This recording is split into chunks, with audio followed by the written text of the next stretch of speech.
Olá! Hoje nós vamos falar sobre os contratos de trabalho aplicados aos jogadores de futebol. A lei que regulamenta os contratos de trabalho para jogadores de futebol é a Lei Geral de Desporto, Lei 9.615 de 98. As principais características do contrato de trabalho aplicadas ao jogador de futebol são elas.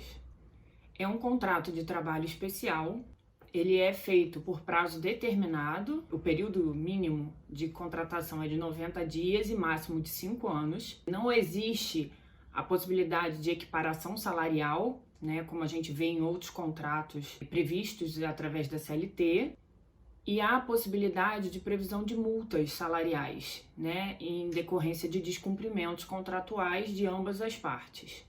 Então, ele é obrigatoriamente formal, por escrito, com as disposições de nome das partes, qualificação das partes, regras de vigência do contrato, a forma de remuneração tem que estar prevista obrigatoriamente, assim como o tempo de duração que nós falamos anteriormente, que vai de 90 dias a 5 anos.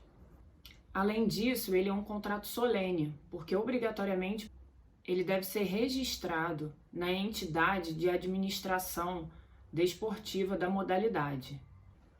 A legislação aplicada a esses contratos, ela é um misto, de composição de leis, pois aplica-se um pouquinho de cada determinação.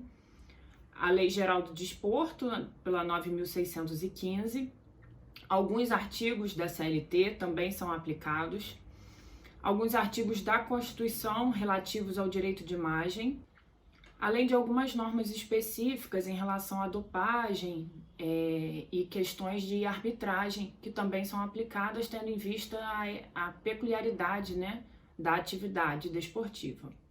Em relação à remuneração, ela é composta por uma parcela fixa, que seria o salário básico, e outras remunerações variáveis, que são os prêmios, as gratificações e demais verbas retributivas, que são todas quitadas pelo empregador. Essas parcelas retributivas, que são as gratificações e os prêmios, elas são consideradas como de natureza salarial e repercutem em cima de outras verbas, como o 13º salário e férias. Repercutem também em relação ao FGTS, assim como nas férias e no 13º salário.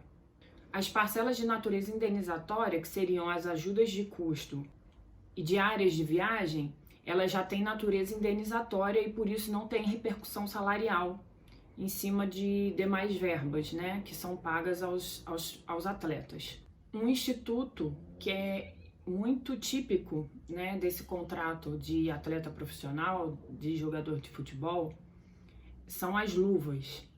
As luvas são valores acordados que são pagos em retribuição à qualidade do atleta, em relação ao desempenho profissional do jogador de futebol. O entendimento majoritário é de que as luvas têm natureza salarial, pois elas são uma antecipação salarial pelo contrato de trabalho que vai ser cumprido. Então, existe apenas uma previsão do período do contrato de trabalho, mas em decorrência do desempenho profissional desse atleta, de destaque no geral, já são fixadas e pagas as luvas no início da contratação. Essa retribuição é um valor intrínseco representado pela habilidade do profissional. O valor varia de acordo com a habilidade do atleta. Então, o atleta que se destaca mais vai ter, provavelmente, um valor de luvas maior do que o habitual. Em relação à duração do trabalho, que seria a jornada de trabalho, em relação aos jogadores de futebol, ela é contada, analisada de uma forma atípica. Então, nesse aspecto, não se aplica a CLT em decorrência de questões específicas desse contrato de trabalho, como, por exemplo, as concentrações. Elas ocorrem para garantir que o atleta tenha um desempenho melhor né, para os jogos. Então, por exemplo, eles dormem na concentração ou ficam concentrados em hotéis, né, em dias anteriores aos jogos. E em decorrência disso, não há pagamento de horas extras, de adicional noturno, como se considerasse, né, que ele estaria com tempo à disposição do clube. Então isso não é aplicado e esse período, né, de concentração não computa nem com horas extras e nem com adicional noturno. O TST mesmo entende que é uma condição peculiar do contrato de trabalho do jogador de futebol e não dá ensejo a pagamento de horas extras nem de adicional noturno. As férias anuais, elas também são de 30 dias, né, como previsto na CLT, e no geral, para os atletas, os jogadores de futebol, elas são fixadas no período de janeiro, que é um mês de descanso realmente, né, entre as competições e não tem datas, né, de jogos. E por isso, em geral, né, ela é sempre fixada nesse período porque não atrapalha o calendário de jogos e competições do ano. Uma outra questão que é muito utilizada pelos atletas e pelos clubes é a cessão ao direito de imagem. Nesse aspecto, pode-se aplicar os dispositivos constitucionais que regulam essa matéria. E esse direito à cessão de imagem, ele pode ser aproveitado pelo próprio atleta como uma forma de captação, né, de recursos, com propagandas, né, de bonés, tênis, materiais esportivos que estão relacionados, né, à atividade e podem ser utilizados tanto pelo clube como pelo próprio atleta, né, para oferir, né, esses lucros. E isso tudo tem que estar disposto através do contrato também de trabalho, né, a forma que seria da exploração da imagem desse atleta.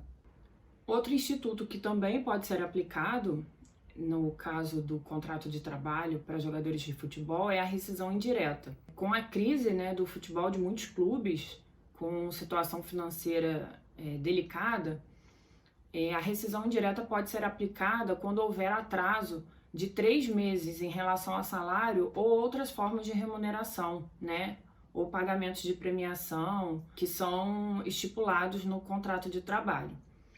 Então, esse é um instituto que também é aplicado aos contratos de trabalho em geral, né, previstos na CLT, e a Lei Geral de Desporto também tem essa previsão, né, que protege aí o atleta profissional.